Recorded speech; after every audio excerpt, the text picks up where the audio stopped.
Eu quero trazer para vocês uma meditação. Me parece que no ano de 2001 nós demos uma lembrancinha para as mães aqui lá em Bethlehem. A Kelly estava trabalhando numa livraria muito grande lá em Bethlehem, que fechou, e eu disse: o que tem aí para a gente dar para as mães que não seja caro? Ela falou: aqui tem um maquinário que escreve em tábuas, madeiras. Então eu falei assim: isso aí que eu quero, vê o mais baratinho, nós vamos fazer essa homenagem às mães. Aí escreveu, coloca o nome da mãe e um texto bíblico que eu escolhi. Naquela época eu escolhi um texto muito profundo, muito bonito, que eu quero meditar com vocês. E o texto me levou, depois eu olhando, porque está lá na geladeira, lá em casa, eu olhei e falei assim: esse texto aqui eu nunca mais falei sobre ele, nunca mais nem li o texto assim para meditação. Vou pensar um pouco e vou pedir a Deus graça para a gente falar sobre isso. A nossa mente sobre o nosso Deus, o grande Deus, o Deus onisciente, onipresente, onipotente, esse Deus que está em todo lugar ao mesmo tempo, esse Deus que conhece todas as coisas, pensamentos, as coisas mais profundas da alma, esse Deus que tem todo o poder para fazer o que Ele quiser. Então eu falei, a nossa mente é muito fraca, muito finita para nós entendermos Deus. É impossível esclarecer Deus. Quando você estuda, como eu estudei em seminário, faculdade, sobre teologia, a gente fala assim: vou estudar teologia. Na verdade, não vai estudar teologia. A gente vai estudar a doutrina de Deus, a doutrina da teologia. Mas estudar Deus é impossível, ninguém faz e a gente não consegue, porque Deus é Deus, o homem é homem. E por isso existem ideologias, filosofias no mundo que não conhecem Deus e o pessoal começa a dar tiro para tudo quanto é lado, achando que está respondendo perguntas sobre Deus.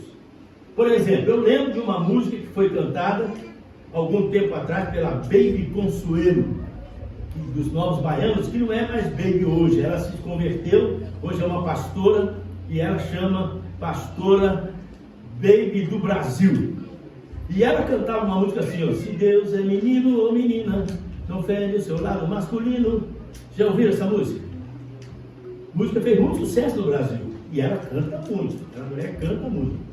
E aí quando eu ouço uma música dessa, eu falo, é filosofia de quem não conhece Deus, não sabe se Deus é menino ou feminino. Aí parece muita gente falando na televisão, feministas, dizendo: não, porque Deus é mulher também, Deus é feminino também, Deus é masculino, Deus não tem certo. Aí eu fico pensando assim: será que essas coisas não estão meio confusas na mente das pessoas? Não vou dar um estudo, mas eu quero meditar com vocês. A nossa mente tem que andar um pouco mais rápido do que o normal. Por exemplo, Deus é masculino ou Deus é feminino? Deus é masculino. Primeiro é o seguinte: nós temos que pensar. No português, nosso idioma, nossa língua, é fácil entender isso, porque nós chamamos o artigo definido que nós usamos no português, define coisas que não são pessoas. Nós chamamos assim: a mesa, nós chamamos o violão, nós chamamos a cadeira, o guaraná. Por quê? Por que a gente coloca o artigo? E a minha pergunta é também: quais são as regras para nós definirmos o que é masculino e o que é feminino? Quais são as regras no português? Você sabia que ninguém sabe? Nós nascemos com os artigos. Você nasce, você decora. Aí você vai à mesa, à garrafa, ao violão. Aí você acostuma, você nasce, aí você aprende porque você decorou e você não vai errar. Eu fico com dó dos americanos. Quando eles vão para o Brasil, e eu trabalhei com muitos deles no Brasil, fico com uma dó que ninguém sabe, porque eles não decoraram, eles não nasceram no Brasil, na língua portuguesa. E aqui é muito diferente, aqui tem o neutro. Tem o masculino e feminino no inglês e tem o neutro. Agora, no Brasil não tem neutro, no Brasil é masculino e feminino. Aí eles começam: pega a minha Omara lá. Eu, Jesus amado. Não é? Eu não sei o que eu vou fazer, mas pega lá a Guaraná. Eu falei: eles não têm noção do que eles estão falando, porque o artigo não tem regra, é decoreba, você nasce falando. Quando a gente pensa nisso, a gente tem que voltar para Deus. Deus é masculino. O nosso Deus é masculino. O nosso Deus. Deus não tem uma forma de corpo. Estou falando de Deus, o Pai. Uma forma de corpo, de sexo. Deus não tem essa forma. Qual é a forma de Deus? Quem sabe? Qual é a forma de Deus? A forma de Deus é a forma de Deus. A forma de Deus é Ele enche os céus e a terra. Como é que enche os céus e a terra? Como é que você vai compreender um Deus que está em todo lugar ao mesmo tempo? Tem todo o poder, que conhece todas as coisas. Então como é que você pode entender um Deus? Não tem como entender esse Deus. Não tem. Para entender esse Deus, tem que ser Deus. E só tem um que pôde explicar isso para nós, que foi o Senhor Jesus. Mas vamos pensar um pouco mais sobre isso. Deus, quando criou o homem, abra a Bíblia aí comigo, vamos começar em Gênesis. Depois eu leio o texto que eu estou querendo ler com vocês. Gênesis capítulo 1. Gênesis 1. Quem Deus criou primeiro, Adão ou Eva? Adão. Nesse capítulo que nós vamos ler agora, está escrito claramente aí que Deus criou o homem. Capítulo 1, 27. Diz assim. Eu gosto desse texto aqui. Diz assim: criou Deus o homem, primeiro, a sua imagem, a imagem de Deus o criou. Presta atenção numa coisa. Adão era a imagem de Deus. Então o homem, o masculino, é a imagem de Deus. Criou Deus o homem, a sua imagem, a imagem de Deus o criou. Agora, eu parei aí, mas continua o versículo. O que mais? Homem e mulher os criou. Deus cria Adão primeiro, é a imagem de Deus, é masculino. Depois Deus tira da costela de Adão a mulher. A mulher também é chamada de imagem e semelhança de Deus, mas é mulher. Então Deus cria primeiro o homem, que é a imagem de Deus. Depois tira da costela do homem Eva. E também Deus chama que Eva é a imagem de Deus, porque a imagem de Deus não está no corpo físico. Deus não tem esse corpo físico. Então a imagem está no espírito que o homem tem, que Deus soprou, que o homem passou a ser alma vivente. Está na fala. Vocês sabiam? Está na fala. Aprendi isso com o John MacArthur. Ele falou assim: o falar é a coisa mais importante no homem. Nós falamos e Deus fala. Nós falamos para falar com Deus, Deus fala para falar com o homem. Então a fala é a imagem de Deus. O domínio do homem sobre a terra é a imagem de Deus. O raciocínio que nós temos é a imagem de Deus. E um punhado de coisas, atributos que Deus deu para o homem como imagem e semelhança dele. 2,7. Veja aí. Então o Senhor Deus formou o homem do pó da terra e soprou em suas narinas o fôlego de vida. E o homem se tornou um ser vivente. Olha o sopro de Deus aí, para fazer o homem a sua imagem e semelhança. Aquele boneco de barro. Gênesis 2,18. Então o Senhor Deus declarou: não é bom que o homem esteja só. Farei para ele alguém que o auxilie e lhe corresponda. Depois que formou da terra todos os animais do campo e todas as aves do céu, o Senhor Deus os trouxe ao homem para ver como esse lhe chamaria. E o nome que o homem desse a cada ser vivo, esse seria o seu nome. Assim o homem deu nomes a todos os rebanhos domésticos, as aves dos céus e todos os animais selvagens. Todavia não se encontrou para o homem alguém que o auxiliasse e lhe correspondesse. Ele olhou para os animais e viu que não tinha como fazer uma parceria com um animal. 21. Então o Senhor Deus fez o homem cair em profundo sono. Enquanto este dormia, tirou-lhe uma das costelas, fechando o lugar com carne. Com a costela que havia tirado do homem, o Senhor Deus fez uma mulher. Amém ou não, irmãos? Amém. Os homens, amém ou não? Amém. Deus fez a mulher.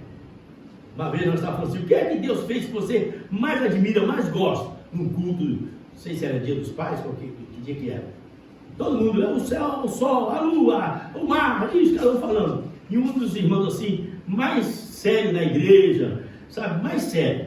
Ele disse assim, a coisa mais bela que Deus criou foi a mulher. Eu falei, não, rapaz, você não está mole não, mas nunca imaginei que você ia falar isso, e você acertou na bucha. A mulher é a obra-prima de Deus, e nós, os homens, somos agradecidos a Deus pela mulher. Mas olha só o que ele diz 23. Quando Deus criou Eva da costela de Adão, disse então o homem, esta sim é osso dos meus ossos, carne da minha carne, animal não, mas essa aqui está com muito. Ela será chamada mulher, porque do homem foi tirada. Por esta razão o homem deixará pai e mãe e se unirá à sua mulher, e eles se tornarão uma só carne. O homem e a sua mulher viviam nus e não sentiam vergonha. Eu estou lendo esses textos para mostrar. Deus primeiro criou Adão, depois ele cria Eva. São imagens e semelhanças de Deus, mas a imagem representativa de Deus no ser humano está com Adão. Só para vocês pensarem também. Quando Eva comeu do fruto proibido e Deus foi no jardim, Deus não chamou Eva, Deus chamou Adão. Adão, aonde você está? Porque a representatividade estava em Adão. Ele é o responsável pela terra, responsável pela mulher, responsável por tudo. A mulher é auxiliadora, diga. Uma vez eu estava conversando também com um casal de pastores na praia, lá no Rio de Janeiro. Nós estávamos falando sobre isso, a minha posição quanto a pastora. E ele falou assim, não, porque não, mudou tudo. Então. Eu falei, rapaz, eu sou muito bíblico, eu sou radical com a Bíblia. Aí não, porque a mulher, eu falei, sabe como é que Deus chama a mulher desde que criou, sem pecado, sem nada? Auxiliadora, é para auxiliar, e não para ser cabeça e nem para mandar no homem. Aqui está, a mulher é auxiliadora para auxiliar, não é para mandar, não é para dirigir igreja, Deus não chamou a mulher para isso, não. Eu sinto muito. E, mais uma vez, repito, John MacArthur, um presbiteriano ferrenho, escreveu um livro chamado Homem. É um livro tremendo, falando sobre isso aí, dando detalhes. Eu falei, eu não estou sozinho nessa. Tem gente de grau lá em cima, PhD, que prega o que eu prego. Masculino no português e feminino no português. Então nós já sabemos isso. Aí a minha pergunta, quem veio primeiro? Ou quem é primeiro? Jesus ou Adão? Boa pergunta, né? Quem é primeiro? Jesus ou Adão? Jesus. Se você pensou em Adão, ainda bem que não falou. Jesus é primeiro. Por que Jesus é primeiro? Jesus é Deus. Antes da criação do mundo, o Cordeiro de Deus já era Cordeiro de Deus para ser morto na cruz. Então Jesus é antes. A Bíblia diz que ele criou todas as coisas, tudo foi criado por ele, para ele. Sem ele, nada que existe existiria. Então Jesus é antes de todas as coisas. Aí Deus vai fazer Adão, e Jesus é a palavra. Quando ele cria Adão, forma Adão, aí sopra nele o Espírito do Senhor e ele passa a ser alma vivente. A nossa pergunta, quem é a imagem de quem? Adão é a imagem de Jesus. Isso é interessante a gente pensar nisso. Pode ser um pouco profundo, pode vocês não estar entendendo, eu sei que a maioria estão. Mas pode ser que vocês não, está meio confuso, nós também confuso. De vez em quando tem que dar uma puxada aqui nas filosofias, ideologias e também na teologia, para a gente saber essas coisas. Agora presta atenção. A Bíblia diz, vamos ler, a Bíblia diz em Romanos 8. Romanos 8. Vamos ver quem é primeiro aqui. Romanos 8, versículo 29. 8, 29. Quem lê aí para mim? Pois aqueles que de antemão conheceu, também os predestinou para serem conformes à imagem de quem? De seu filho, a fim de que ele seja o quê? O primeiro, o primogênito dentre muitos irmãos. Então na igreja de Adão, todo ser criado, Jesus é o primogênito. Jesus é o primeiro homem. Ele tomou forma no ventre de Maria, ele tomou forma quando desceu dos céus. Mas quando ele estava criando todas as coisas, ele já era Jesus, já era o Salvador, o Redentor, o Cordeiro de Deus. Sabe por quê? A mente de Deus funciona mais ou menos assim. Não estou querendo explicar Deus não, só estou dizendo. A mente de Deus funciona mais ou menos assim. Ele pensa e acontece. Eu tenho que pensar e tenho que fazer. Eu penso, se eu fizesse um carrinho para o meu filho. Eu pensei, mas não aconteceu. Aí eu tenho que pegar a madeira, eu tenho que pegar o martelo, eu tenho que pegar o prego, eu tenho que fazer. Aí o trabalho é grande, às vezes não dá certo, às vezes não sai como quer, mas a gente vai tentar fazer. Deus, quando Ele pensa, haja luz. Haja luz. A palavra dele acontece. Haja porção de terra. Então, o que Deus pensa, o que Deus faz. E na mente de Deus, Jesus é o Cordeiro de Deus para salvar a humanidade. Falei isso aqui há algum tempo atrás aí. Pouco tempo atrás. Agora aqui, o apóstolo Paulo está dizendo que Jesus é o primogênito entre muitos irmãos, porque Jesus é primeiro. Antes de todas as coisas, Jesus é Deus. Jesus é o segundo Adão. Claro que Paulo fala em 1 Coríntios 15 que Jesus é o segundo Adão, mas não importa. Quando está falando de homem, literalmente homem. Mas como Deus, Jesus é antes de Adão. Estão entendendo ou não? Estão entendendo não? Ninguém falou amém. Eu sei que é para convidar para vocês hoje. Estou dando uma aula aí de teologia no espaço curso. Se fosse dar uma aula de teologia cumprida, aí tinha que dar um estudo bíblico aqui, como eu faço de vez em quando. Mas continuamos. Nós vamos ler um texto agora que as mães têm que guardar esse texto aí para saber como é que Deus age como mulher. Como é que Deus age como mãe? E Deus age como mãe? Claro que age. Quando Jesus pegou aquelas crianças no colo,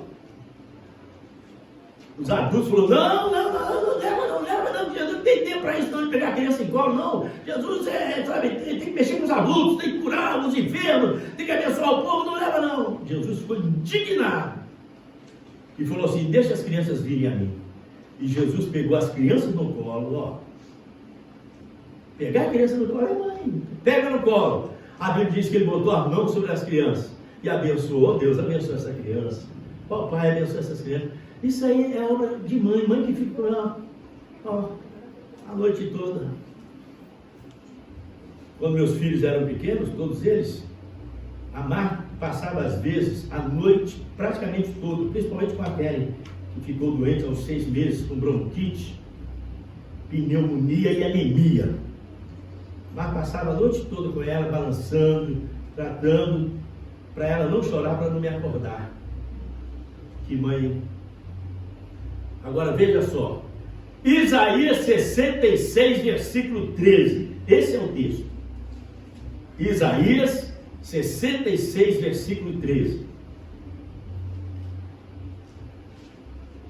Quando todo mundo não achar, eu vou ler. Quando todo mundo achar, eu vou ler.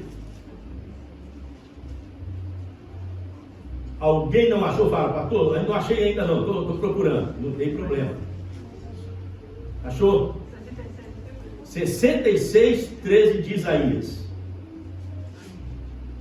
Isaías 66, 13.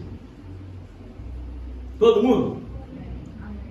Ainda alguém não achou? Não tem problema. Alguém não achou? Pastor, não estou achando aqui. Não, se a Aurelia estivesse aqui, porque é nova convertida, ela tem dificuldade para achar. Então, um dia eu estava vendo o Jonas perto, e o Jonas só ajudando. Onde é que está? Onde é que... Eu sei que é assim. Vocês acham que pastor, de vez em quando dá branco para o pastor quer achar um livro na Bíblia? Não há jeito nenhum. Então já aconteceu de eu ficar nervoso, porque eu não marquei, porque agora não tem meus fitinhas aqui, que põe aqui o pá. Mas tem hora que você quer achar um Ageu da vida, você, meu Deus do céu, o Ageu subiu, para onde que o Ageu foi? Porque é difícil. São 66 livros, os pequenininhos, a ordem é difícil. Mas todo mundo achou. Isaías 66, 13. Assim como uma mãe. A banda cantou uma música aqui que colocou mãe no meio da música, achei muito bonito. Mãe no meio da música. Mãe é mãe. Meu irmão postou um WhatsApp para mim ontem, colocando assim, só tem um amor maior do que o amor de mãe, o amor de Deus. Eu falei, tá com muito. Só tem um amor que é maior do que o amor de mãe, é o amor de Deus. Aí mostrou a cruz, Jesus morrendo, deu a vida para salvar a humanidade. Assim como uma mãe consola seu filho, também eu os consolarei. Em Jerusalém vocês serão consolados. Irmãos, que texto tremendo. Como uma mãe consola. Você já viu mãe consolar filho? Quando o filho está doente, está sofrendo, está angustiado, como a mãe fica desesperada, às vezes não tem nem como fazer, mas ela fica doida. Ontem eu falei sobre a filha do Wesley e Luana, que caiu na piscina e morreu. Eu não estou exagerando não, irmãos. Aquela menina caiu e morreu. Ela saiu de dentro da piscina, depois de mergulhar lá no fundo, ela saiu roxa, sem respiração. Chamaram os médicos, né? Falou, vamos levar, vamos tentar reabilitar, fazer massagem no coração e tal. Mas a hora que ligaram para a igreja caiu em pranto e clamou a Deus. Deus, se morreu, a minha oração foi, Deus, eu não sei como essa menina está, se ela está respirando, se não está. Se está respirando, volte a fazer com que ela abra os olhos e reaviva. Se morreu, o Senhor é o Deus da vida, dá vida para essa menina. Aí os pais depois falaram assim, pastor, eu acho que ela morreu mesmo. Queridos, se está respirando e se morreu para Deus, não há problema, não há diferença. O desespero deles quando nos ligaram.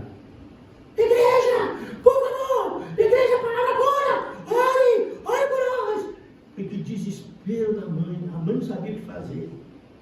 A Marta, que era muito ligada à menina, a Marta, quando soube, caiu no chão, parecendo que ia morrer também. Chorando, gritando e orando. É um desespero, a mãe querendo consolar. Assim como uma mãe consola seu filho, também eu os consolarei. Em Jerusalém vocês serão consolados.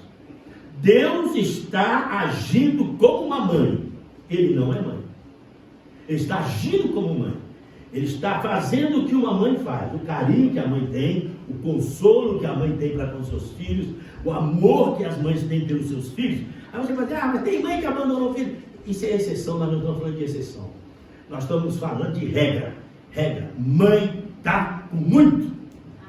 E cada mãe aqui, vocês têm que saber, diante de Deus, diante da igreja, diante de nós, os maridos, diante dos filhos e diante do pastor de vocês, mães, vocês estão com muito.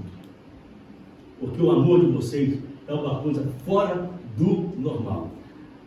O pai ama também. O pai cuida também. O pai consola. Mas é muito diferente da mãe. O coração de mãe é um coração que, sabe, não tem, é quase que não tem explicação. Por isso meu irmão fez legal. Maior do que o amor de mãe, só o de Deus. Porque isso é uma verdade.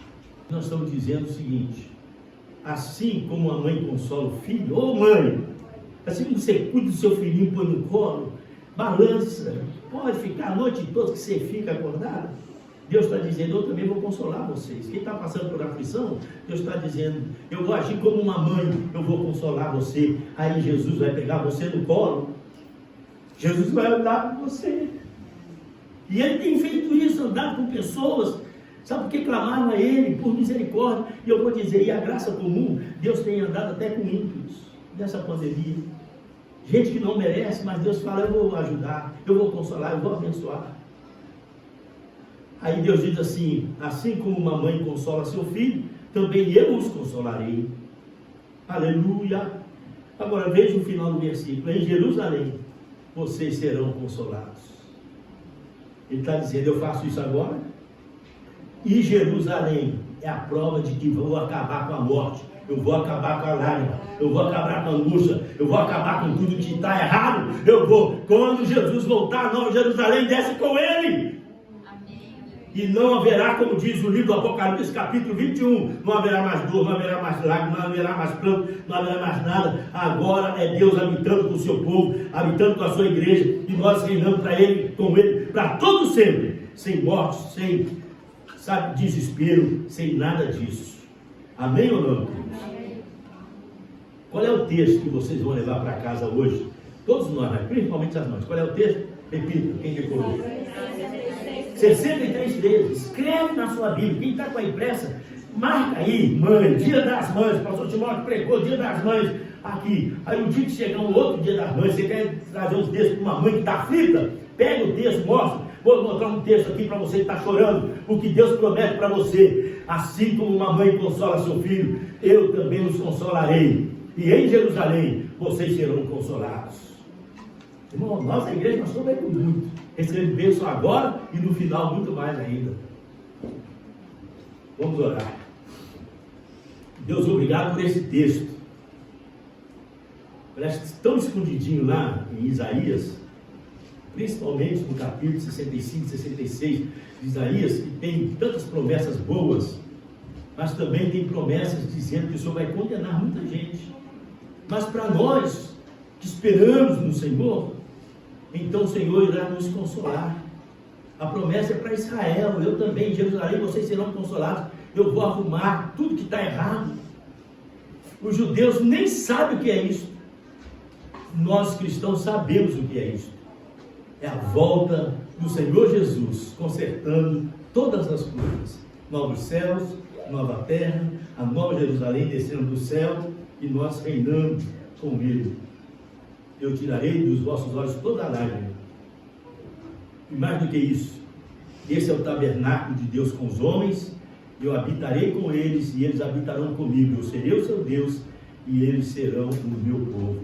Promessa do Senhor que nós aguardamos com toda a esperança que o Senhor colocou no nosso coração, toda a fé que o Senhor colocou no nosso coração. Esperamos esse grande dia. Em nome de Jesus. Amém.